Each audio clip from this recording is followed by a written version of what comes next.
Well, hello class. Seeing that you're seeing me on tape, that pretty much means that at this point I'm a father. And yes, thank you for the applause, thank you very much. So I've decided to take some time off, spend with my wife and my new baby boy. And I'm sure I'm changing diapers and cleaning up spit up and not sleeping very much. So it's probably better that I'm not with you live anyway.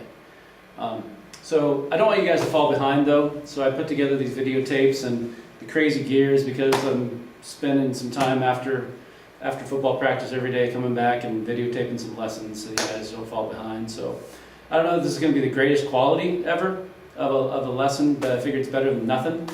And when I get back, hopefully we can kind of get together and answer your questions and make sure you're caught up. But we don't have enough time to waste time, to fall behind, because the AP exam, they're not going to change their dates just because I have a baby.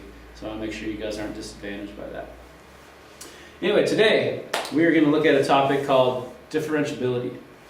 And it's notes for section 3.2. And just like usual, all the notes are online, so you can download those later. Smartboard's kind of acting up on me, and so my penmanship's not going to be great. I don't know what's going on. Hopefully I can get it fixed so it doesn't happen every time. So section 3.2, it's a pretty easy one, so this should be a nice introduction to this whole thing. You guys should have had plenty of time to work on your homework and get it done in class. It shouldn't be that difficult of a lesson. It's pretty easy. So let's see here. First of all, a little bit of vocabulary we need to start off with. So the section is called differentiability. And first of all, there's some words you need to understand. Differentiate is a verb. It's an action word. And it basically means find the derivative. Okay?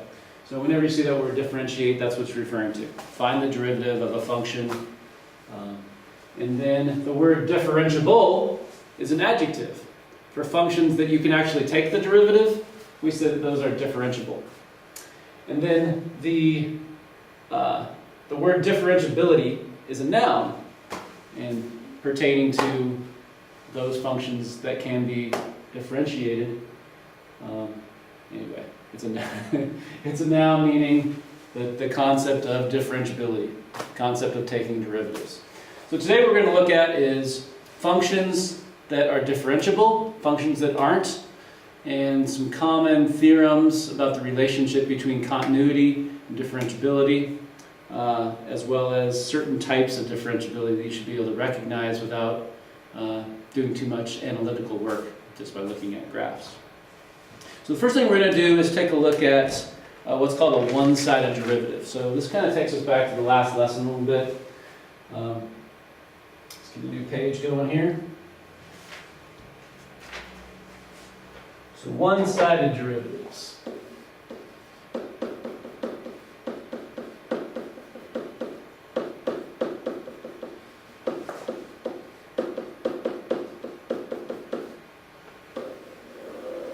One-sided derivatives are usually used with piecewise functions, although you could consider one-sided derivatives in a lot of different situations. But let's look at an example of a piecewise function.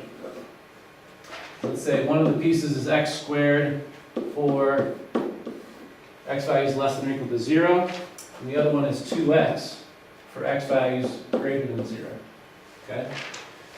Just to get a quick view of what this graph would look like, it's just the graph of x squared to the left of 0. Okay, so we'll use a different color here. It'll be that parabola, and then it's just the graph of 2x afterward, so it'll be in a straight line like that. Okay. And they are connected in the middle, so this is actually a continuous function. Because at x equals 0, the left and right side of the limits would be equal. So we've already talked about one-sided limits or the other. Now, what's a one-sided derivative? Basically, we know that the derivative represents the slope of a graph, instantaneous rate of change. So basically, in order to find a derivative from one side to the other, in this particular case, we're just going to look at the derivative of each of these two pieces. Okay? So we could actually define a left-sided derivative like so. if I want to find the derivative of 0 from the left side, I can define that as the limit as h approaches 0 from the left of f of x minus f of 0 over x minus 0. So that's one of our definitions of derivative. And if I just do a one-sided limit, that's basically what we mean by a one-sided derivative. Okay. Now working out the limit, it's just a matter of using the function. Now, since I'm doing a one-sided derivative from the left, I want to use the left side of the function, which is the x squared branch. Okay. So I'm going to use that function. So I'll replace f of x with x squared. F of 0 in this particular case is just 0 over x minus 0. So in this particular case, I just get the limit as x approaches 0 of x, because you get x squared over x, and that simplifies to x. Okay, so now we're at the point where I can substitute the limit. So if I substitute 0 in for x, we obviously get the answer of 0. Okay? So that would be the left-sided derivative is 0. Okay? This is the left-sided derivative.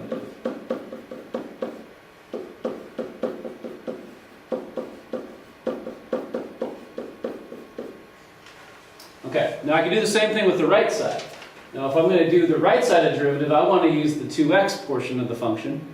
And the only thing that will be different is I'll take the limit as x approaches 0 from the right. So let's go ahead and work that one out.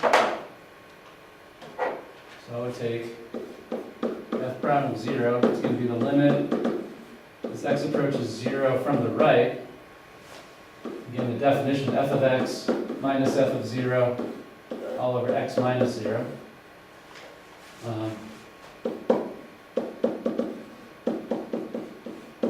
In this case, the function I'm using is 2x.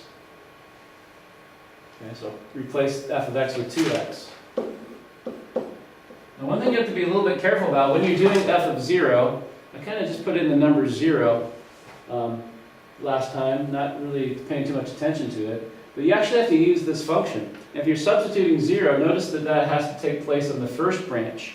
So f of 0 in this particular case, since that's part of this logical statement, I'd throw x into this expression, 0 squared 0. In this particular case, you have the same value either way. So in either case, we get 0 for f of 0. But just be careful about that. So over x minus 0. Now if I continue working this, you can see that what's going to happen. This will be 2x over x, which is just 2. No place to substitute the 0, so I just get the answer of 2.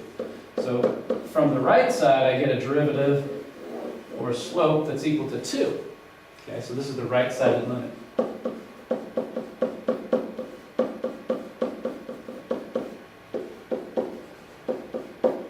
Okay.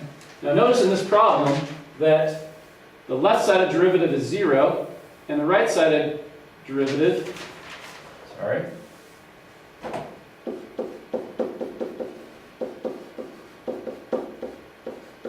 right-sided derivative is 2. Hey, notice I make mistakes whether I'm live or taped. Unless I edit this. We'll see how lazy I am, see if I want to edit it. Anyway, the first derivative was 0 from the left side, from the right is 2. Now that makes sense if you look back at the graph, because as we come from this side, you kind of picture the slopes. They're getting less steep and less steep and less steep, and at that instant, it kind of flattens out. Whereas on the right side, it's a constant slope because it's a linear equation. Okay? Now, because the left and right-sided derivatives are not the same, we actually say that this function is not differentiable at that point. So, in other words, its derivative doesn't exist. Okay? So because of these two things, I'll make the statement, therefore, that's what those 3 dots represent, this function f of x is not differentiable.